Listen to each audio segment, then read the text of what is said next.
Hello everyone, I'm Saira Raza, your teacher for the day, and today I'm here to do this brilliant chapter with you, The Enemy by the world-renowned author Pearl S. Buck. Talking about the author Pearl S. Buck, or Pearl Strident Striker Buck, she also had a Chinese name, Zhenzu, Sai Zhenzu, and she was born in America in the year 1892 and she lived till 1973. Pearl S. Buck was born to missionaries who moved with her when she was a very young child, and they moved back to China.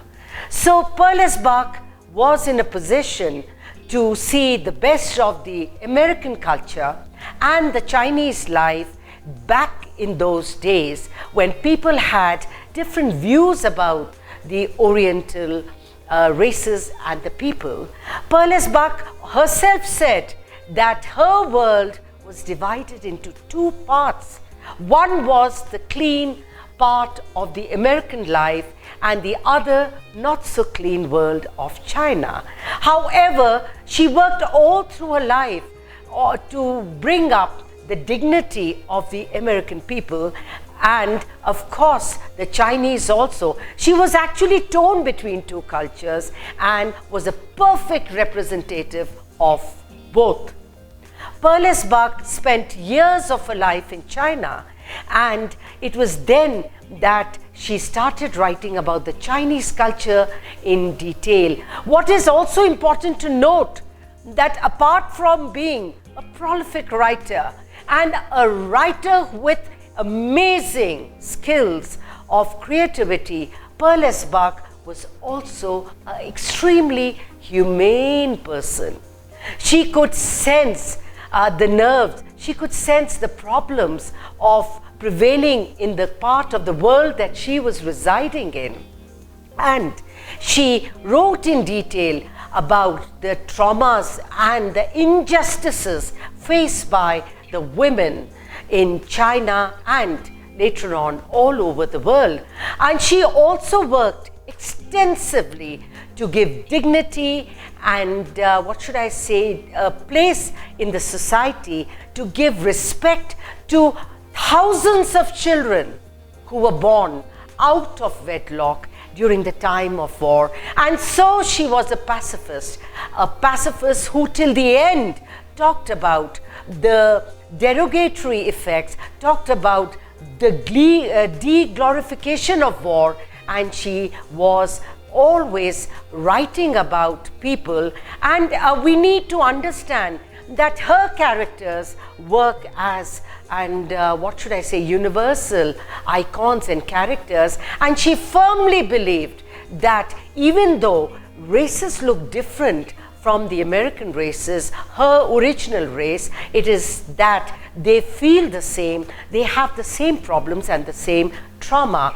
And Pearl S. Buck, I want to quickly mention also that she had a foundation where she kind of gave dignity, education and a place in society to more than 5,000 children who were born to Asian mothers and whose husbands deserted them post-war.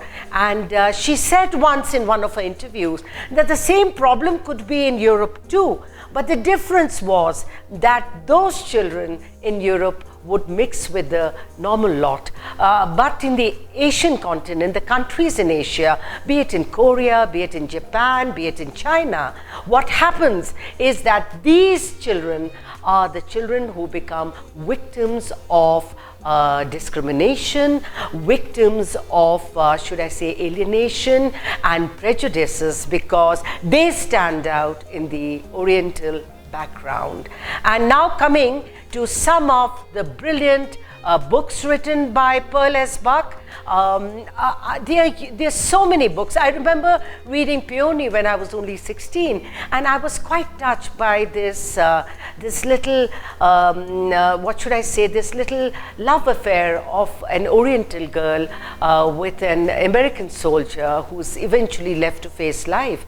And of course, the author's magnum opus, the masterpiece, as I would like to say, The Good Earth, got Perles Bach international acclaim.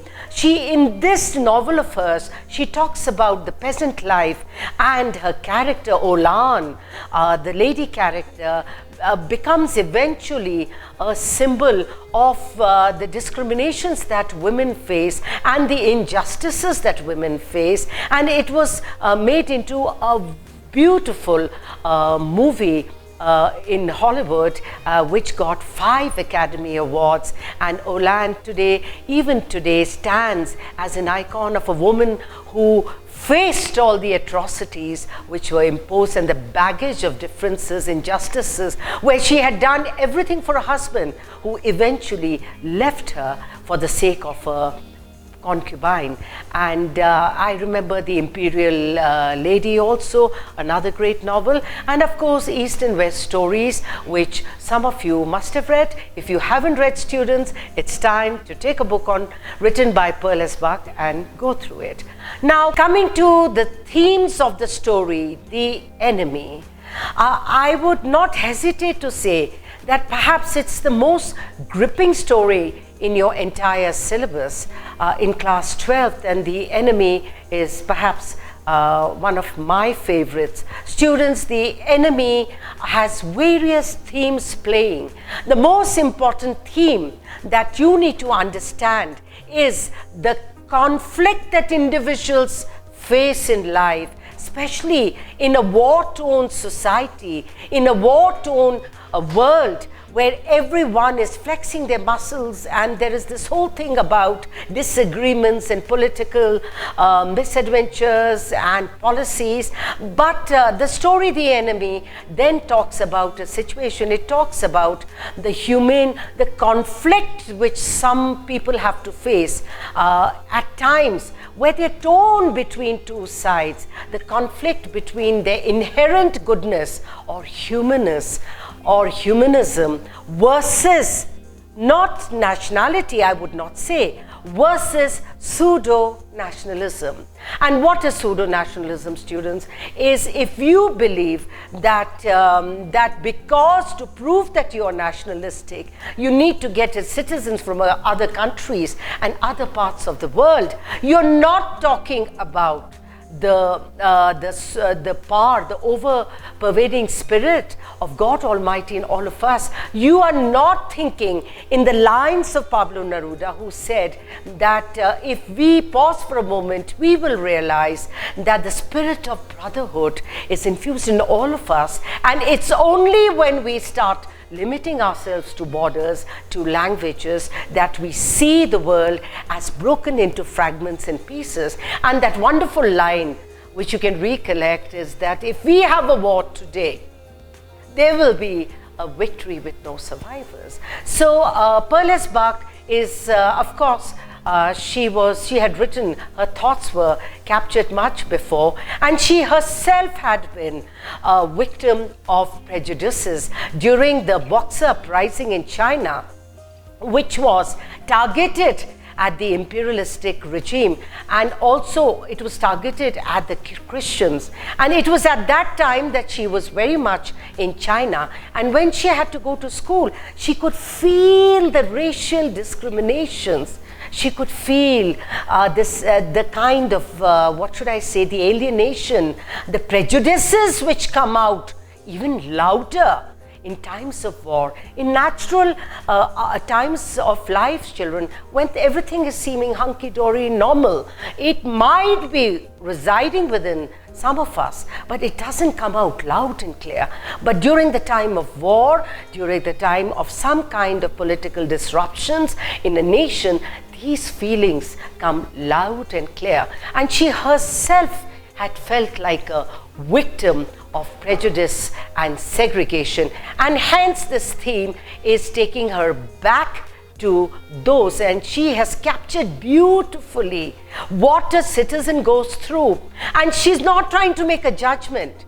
Mind you, students, at no given point is Pearl S. Buck trying to make a judgment, or is she trying to indoctrinate you? Neither is she trying to sound didactic by telling you that during war that your nationalism should be of utmost importance. She is leaving it to you, and she's talking about characters who are caught in a situation of war. And what are they supposed to do? They obviously face a conflict with being that, do we follow our professional ethics? Do we safeguard the humanists within us? Do we become nationalistic? Because the trend during a war is being a pseudo-national. It's like thumping and crying out loud. But what she is trying to tell us, and that's the main theme in the chapter, students, that you cannot ever be a good anything if you're not a good human being. So you cannot be a good citizen, you cannot be a good doctor. The prerequisite for being anything good is to begin with a good human being. And another theme which runs parallel is that no matter how we look, there's this beautiful line that I read somewhere, I recapitulated as students, that the color of a blood might be different, but that of a tears remains the same. And so no matter how we look, we could look white, we could look Orientals, we could be people from the subcontinent. When we hurt, we all hurt at the same place, and there is no difference in that. Now, coming to a certain important, this chapter is perhaps your longest chapter in your syllabus, children. So we obviously cannot go into every detail, but I'm going to touch on points which I think, for an examination point of view, it's very important. It's for your understanding of the entire text, the essence, the soul of the text, and what should you look at then the enemy as. The enemy then should also be Pearl S. Buck's statement against war. She wants to talk about that, she wants to speak about the pains and suffering that war brings, the kind of prejudices and hatred that comes within us, and it surrounds us all around, and you cannot escape from it unless you work very hard to conquer those limitations, like the main character, Dr. Sadao, eventually conquers this kind of thought process where he focuses on his professional ethics, and no matter what, no matter how many oppositions around, he stands to his conviction and doesn't do nothing otherwise. So it is the chapter, The Enemy, then, is a statement against war. Pearl S. Buck is talking about the glorification of war, about the hatred, the destruction, and how it hurt the mankind as a whole. And she was, remember, children, that, it is said that her writings were so personal. She was highly applauded for her writings, and she was one writer, American writer, who not only got the prestigious Pulitzer Award, but she was also the first American writer who got the Nobel Prize for Literature. And she said at that time that there was a difference in writing between the style of the continent and America compared to the Asian style. And what was that difference? I'd like to just mention it, children. The difference was that it didn't have to be so correct and so artful as it was in the continent, but she said that her writings aimed at telling the story of the common people. So she would talk about the pain and suffering of the old. She would narrate stories to mothers about their children, and her stories were stories about the peasant life. And in fact, they say that when the story, her novel, The Good Earth, became a huge success in America, actually Americans got sensitized, and they actually began to believe earnestly that yes, even the Oriental people, even Chinese feel and to an extent that apparently some critics feel that it was after the popularity of that novel that it had kind of some initiative was taken by her, and what eventually was the outcome was that America allied with China against Japan. Now, coming to the story is based in Japan and beautifully captures the pains and sufferings and how people are put in a dilemma and they need to come out stronger and to work. What is interesting to note that it speaks loudly about the atrocities of war, and there are lines in the chapter. Of course, these images that you see, children, you're seeing of the American prisoners taken prisoners by the Japanese, and the story revolves around this young American prisoner of war who has escaped from the prison. But what I want to bring to your mind, that the story would not be any different if the prisoners that you see here were from a different country. During war, it could be the other way around. It's not the Americans would have been very kind with the Japanese, or as you can see, look at the state of these, pathetic state of these prisoners. They are maltreated, they are sexually abused, mentally abused, humiliated. They are sitting with defecation all around, the stench, lack of food. They're light like the fowl, exactly like the prisoner of war who comes to the shore of the house of Dr. Sadao, and Tom the prisoner is also, and the lines in the chapter you will see when they find this prisoner of war, they realize that he's light like a fowl, and the first time they have a look at him and they see that he has a tortured face. These are the words used by Perles Buck to basically tell you that the atrocities of war are horrible, and if the world could, the world should work towards having dialogues and not getting into the scene of war, because no one is victorious, no one is a winner. In a war, there is hurt, killing, and horrible, injustices, humiliations, both sides. And another line in the chapter is that, the moment the doctor sees, and they see how this man has fallen in the sea, and he was shot at by the Japanese army, and no one had tended to his wound. His wound was dark and black, which means the bullet had stayed. Students, can you imagine that Tom was not very much older than any one of you? These young soldiers then become pawns in the hands of the cruel policymakers who insist on war simply to satiate their egos. Perles Buck, even though the story was written more than 50 years back, is so applicable today. Look at the wars all around the world and who are suffering and who are dying. Mothers are losing their children. Young boys are pushed to go to battlefield just because we believe that it is nationalistic. But is it nationalistic?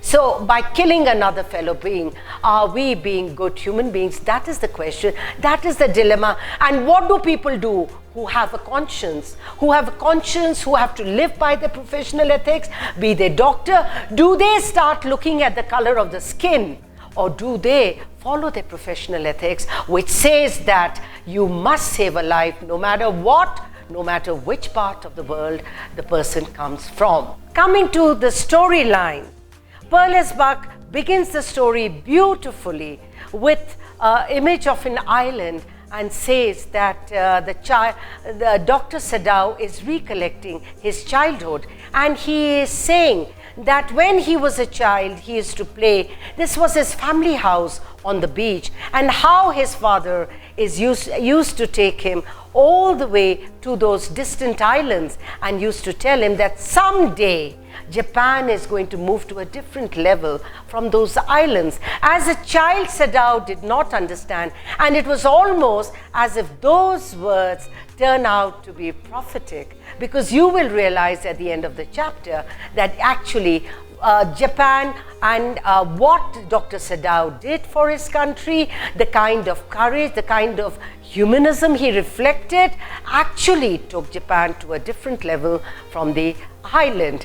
The story begins with that, and we see that how Dr. Sadao is well reputed, how Dr. Sadao has this great job of taking care of one of the most important generals during the war, Dr. Takima. Let me bring it to your attention, children. During war, every youngster had to go and fight the war, but Dr. Sadao was lucky that he had been asked to stay back because he was not only a great doctor, but he was also a scientist, and he was working extensively on a project which would decide as to how to render the wounds clean, as mentioned in the chapter. And we see Dr. Sadao, and we see that he's happily married, and now he's married to this lovely woman, Hannah, and that how patriotic his father had been. And his father was so patriotic that he would have not had anything in the house which was not Japanese. The only reason that Dr. Sadao had been sent to America was to practice his medicine, to get this brilliant training in surgery. And we will see by the time the chapter concludes that yes, Dr. Sadao lived to the ethics of his professionalism, and that how brilliantly he had been trained, how automatically, almost like mechanically, the moment he finds the prisoner of war, when he's strolling on the beach one evening with his wife, he has a perfect idyllic married life. But in that married life, suddenly there is the advent of Tom, the prisoner of war, one day, and that totally changes his life, and his life is thrown into total confusion and conflict and dilemma, because he is confronted with the biggest question in his life, that at this time of war, when Japan was in war with America, should he be a doctor, or does his patriotism, which requires him to be totally cruel, prejudiced and heartless towards the prisoner of war, should he leave the man and push him back to the sea? And now what you need to notice also, children, is that it is so, seeing from the point of view of the prisoner, can you imagine how desperate this young prisoner was, only 18 to 20-year-old, extremely young, that he jumped from the prisons and jumped into the sea, and he was already shot at, he was suffering, he was abused so much that he felt that he would have had an iota of chance of survival in the sea. With all those rocks coming out, you know, he would have been cut and maybe he would have died. But he knew that there would have been a chance of survival. But had he stayed in the prison, there's no way that he would have survived the atrocity and the brutality and the lethal, I would say, heartless, ruthless, lethal treatment given by the army in the prison. And then one evening, this life of Sadao, Dr. Sadao, changes, and Hannah and he, when they are looking towards the sea during dusk, suddenly see something flung out. And what has been thrown onto the beach, no one else but the young prisoner of war, who I've just mentioned, that he jumped into the sea because he had more faith. He had more faith in nature than he could not trust these Japanese who were attacking him and hitting him and were doing everything to totally annihilate him, destroy him, full of prejudice, full of hatred. And Dr. Sadao and Hannah run to see who is it, and to their shock, suddenly they see that it is a blonde man, and they had spent years in America, and they realized that something about him was American. And then to clarify all their doubts, they find the prisoner of war cap on this young head, and they see that his face was tortured and he was bleeding profusely, quickly, and Dr. Sadao realized that, that he had been shot from behind, the wound had not been tended to, and when he jumped into the sea, the rocks had gone and hit him in that very spot. Children, it is heart-rending. Do youngsters deserve to face this kind of pain and suffering at a tender age? And then what happens? Without realizing what Dr. Sadao was doing, he automatically starts taking the moss from the sea and putting it expertly into the wound, because his concern was to stop this profuse flow of blood. And he starts packing the wound, and Hannah realizes, now what should we do? And then they quickly exchange a word, and they realize that they cannot, neither of them. This is the beauty, that people react differently to different situations, but here they were two sensitive human beings, and they realized that he was a prisoner of war, but neither of them could take him, and the best thing would have been to throw him back into the sea.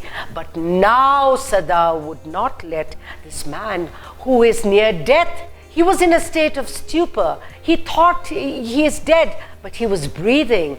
And then you see the prejudice coming. They start saying, oh my God, how ugly he looks, how repulsive all Americans are. All Americans are our enemy.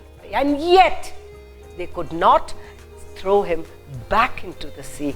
And that is what education and a sensitive training does to a human being, that you start thinking differently from the masses. You do have the courage to take a stand and think differently.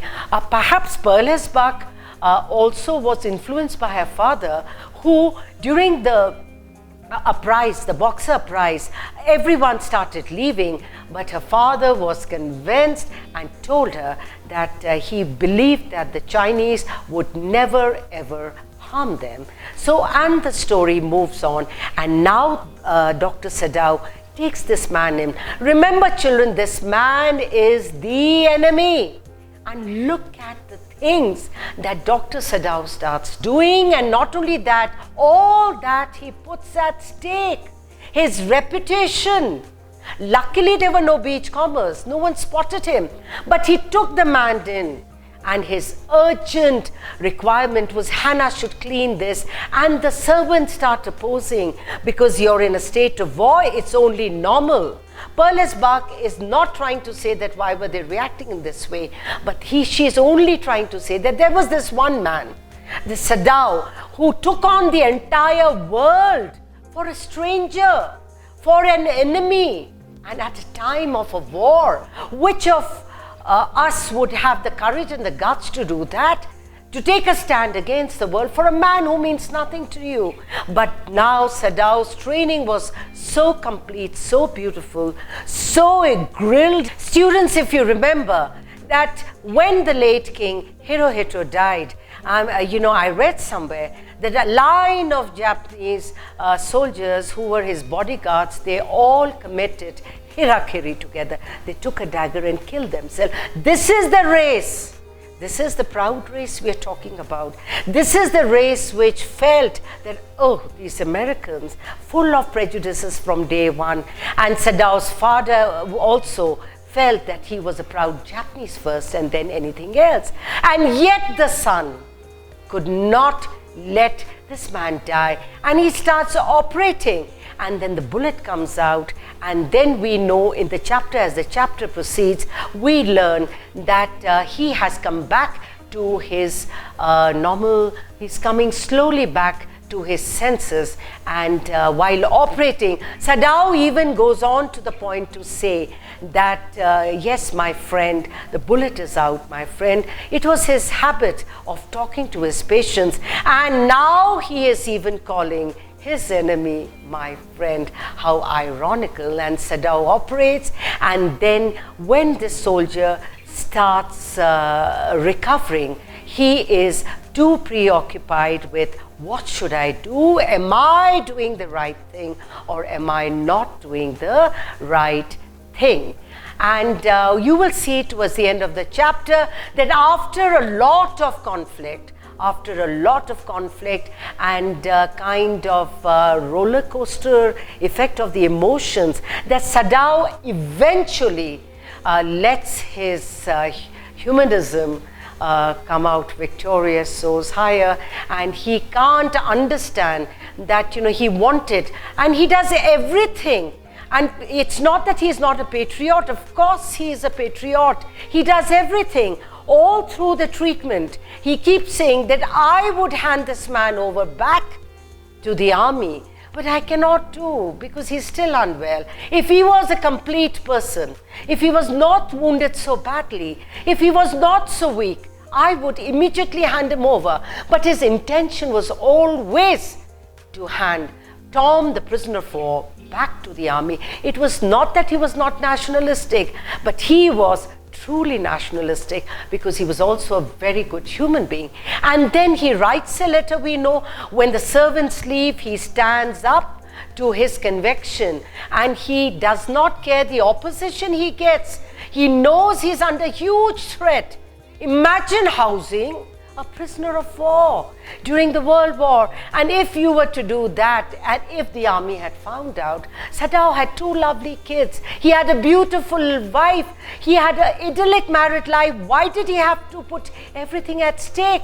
All for his goodness of heart, all for his professional ethics. He had to do this. And then what was he doing? He kept healing him. His wife cleaned this man. She hated the touch of an American, and yet she cleaned this man. He operated on this man. He took care of this man, and he healed this man. But simultaneously, the patriot in Sadao was not pushed to the side. Sadao was very aware of the fact that if it was found out what he was doing, he would be executed. He would be taken to task, and his family would suffer gravely. But yet, this is the doctor. This is the kind of ethics. This is his training, that he was unable to let this man die and to give up till he healed completely. And we understand as the chapter goes on, students, that Sadao writes a letter confessing to the police. He intends to give the letter, but before he could do that, he is called by General Takima, whom he has been treating. And we know that how General Takima then becomes a symbol of pseudo-patriotism, pseudo or fake patriotism, because on the surface he tries to be very patriotic, but he is a very self-obsessed general. He is only concerned about his ill health, and because of that, he calls, and then we see how Sadao goes to meet him, and in all earnestness, what does Sadao do? Sadao confesses to the general and says that, what to do, sir? I am trained to heal, and this prisoner of war came to my house, my beautiful house on the shore. I wish I was not there, but the general understands, and he says, it's so unfortunate, general says, that you cannot combine the two, the sentimentality of the Americans and the ruthlessness of the Germans. He said, I wish you could combine the two, but if I ask you to be heartless to Tom, the prisoner of war, I am going to ask you to be heartless to me, but I want you to be kind to me, and how are you going to combine the two? And then it is decided that at no point of time can Sadao take life, and the general then says that what we need to do is that we can send private assassins. Now, talking about the private assassins, Sperlesbach has very beautifully exposed another side of the Japanese, that how these old Oriental races used to have these assassins, which the rulers required in case there was some kind of an opposition, in case there was some kind of an uprising. These assassins had this art of quickly killing people with inward bleeding. And now General Takima says, tell Sadao, do not worry, let's send these assassins, since I understand that you are not trained to take life, and your job is to save life. And what does Sadao do?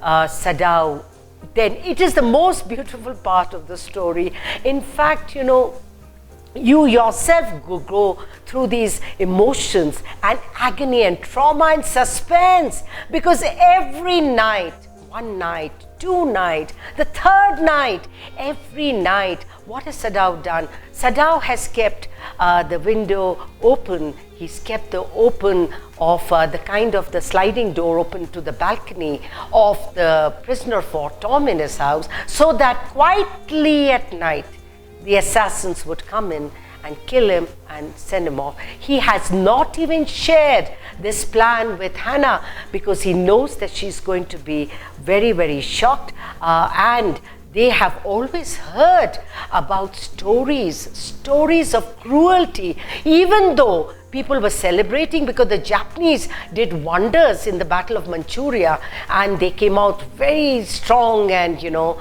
Takima was being applauded and complimented all over the place by every Japanese for the success in the battle.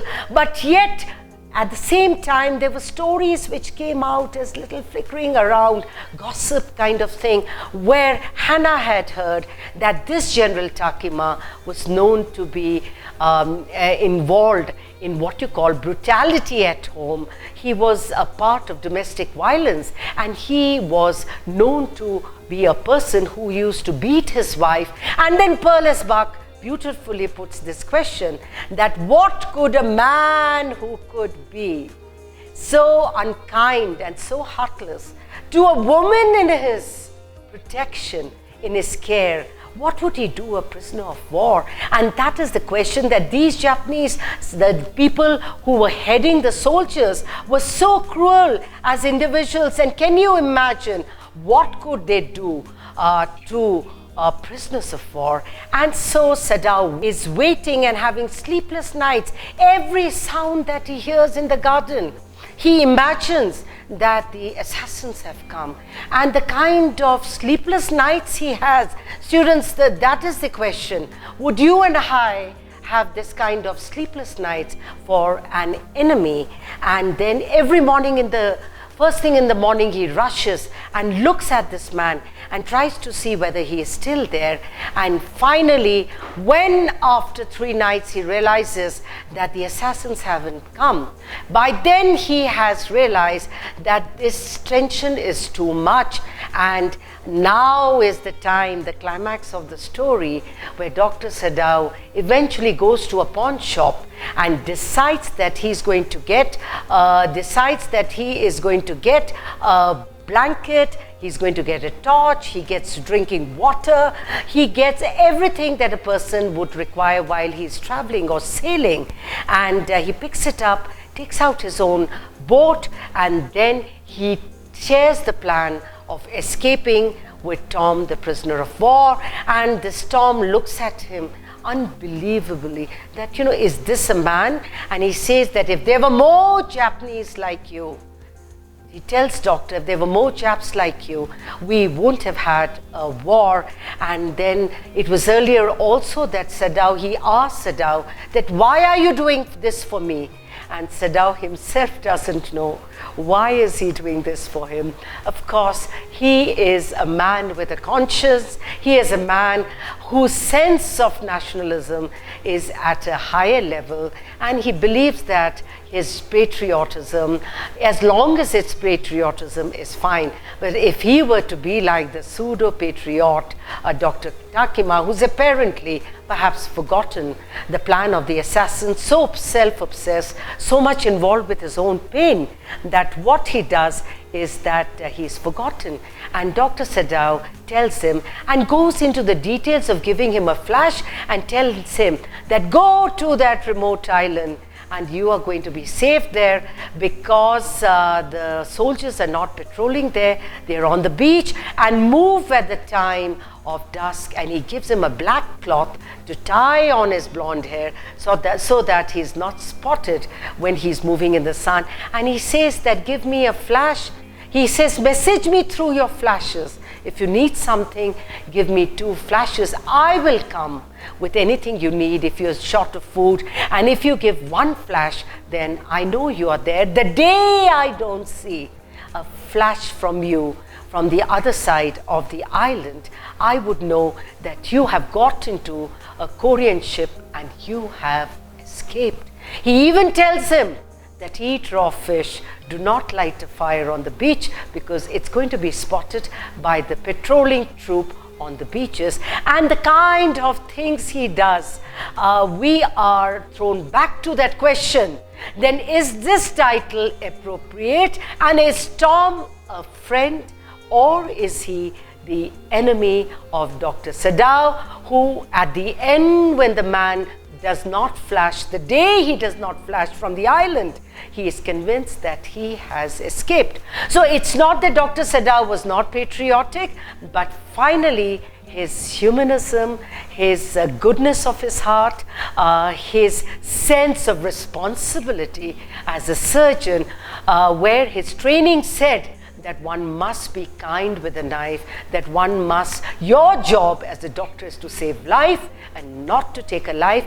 I must say that Pearl Esbach has very beautifully brought this conflict to us in the garb of this story, the enemy, telling us that eventually it is not that we do not need to respect our country's law, but when the two laws are juxtaposed side by side, the laws of the country and the higher law of God Almighty, of mankind, and of goodness, it is that law which, if it can soar higher, then obviously you have come out victorious. Thank you, students. I've enjoyed thoroughly doing this chapter. Before we wind up totally, let's quickly look at these images. The beautiful island, the island from where his father had said that one day Japan is going to go to a different level. And indeed, it is from this island that Tom, the prisoner of war, escapes the brutality of Japanese. And who is instrumental into making him escape? None other than a Japanese happy family, Sadao, his wife, and his kids. And the character of Hannah, who despite having been approved by Sadao in America, he could only marry her when he was convinced that she was a pure race, that she was a Japanese, and he was in love with her. But look at his control, so Japanese, that he did not fall in love with her till he realized that she was a Japanese and he could marry her. And the beautiful Hannah comes across as a supportive wife. She's proud, she's dignified, she does not get bullied by her staff, and she keeps questioning her husband. Are we doing the right thing? Why is it that we cannot see what even the servants see? But yet she does not leave his side, and she's supported till the end. Supportive, immensely supportive. Beautiful house on the beach, students. That's where the body was thrown, and Sadao's life change, it went for a real backflip, because he suddenly had to choose between this. He was put into this dilemma and had to make a very, very difficult choice. And how in the evening you see how the soldier came, and the silhouette of the soldier, and how they rushed, and they found that this weak man, and with a bullet, the profusely bleeding man, was actually his enemy to begin in. But I think by the time the chapter ends, their roles have changed, and he's almost become more than a friend. You see Sadao performing an operation regardless of the fact that the gardener did not approve, the servants didn't approve. They were under a huge threat. If they had been found out, they would have been labeled as traitors, and they would have been executed also.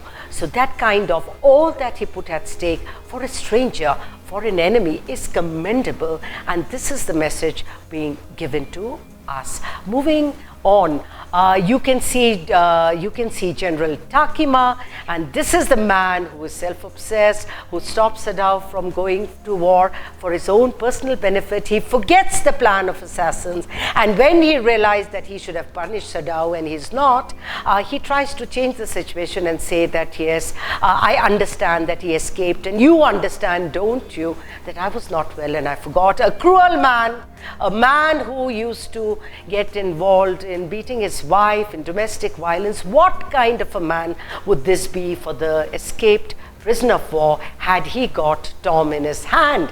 What would have been the outcome? And then another character in the story, you know, the gardener. We also see how superstitious the Japanese are. Look at these lines, and in these lines it is stated that the gardener is, and they're all pretty upset and saying that our master ought not to save a man who was being chased by death. The man was first shot in the prison. He survived. The man jumped into the sea. The sea wanted to kill him. And if our master saves this man, bad luck is going to come to us. So the superstitious side of the Japanese, who were also infused with this kind of chest thumping patriotism during war, full of prejudices, and could not understand what was Sadao doing with this white escaped prisoner of war. Yumi, the nanny, who is stubborn, who refuses to wash the prisoner of war because she believed that she had never touched the white, and she's definitely not going to touch such a dirty white person, and that kind of arrogance coming out from every Japanese citizen. And of course, we have seen Sadao's dilemma and how he overpowered all these feelings, put them all to the side, his prejudices, and eventually Sadao did, without realizing his last line, he says, "I do not know why I could not kill this man." And with that, we have come to the end of the chapter.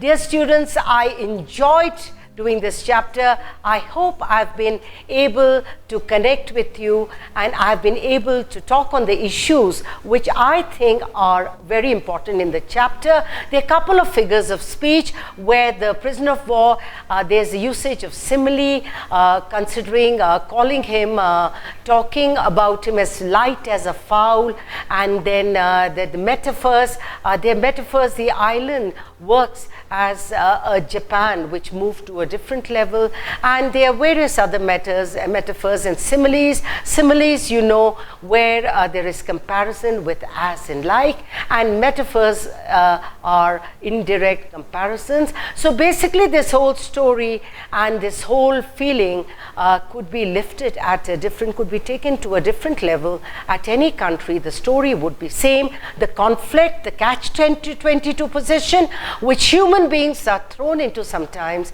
and they have to eventually make a choice. In this case, Dr. Sadao made a choice for humanism and his professional ethics when he was opposed with a conflict. Thank you very much, and see you next time again. Have a nice day.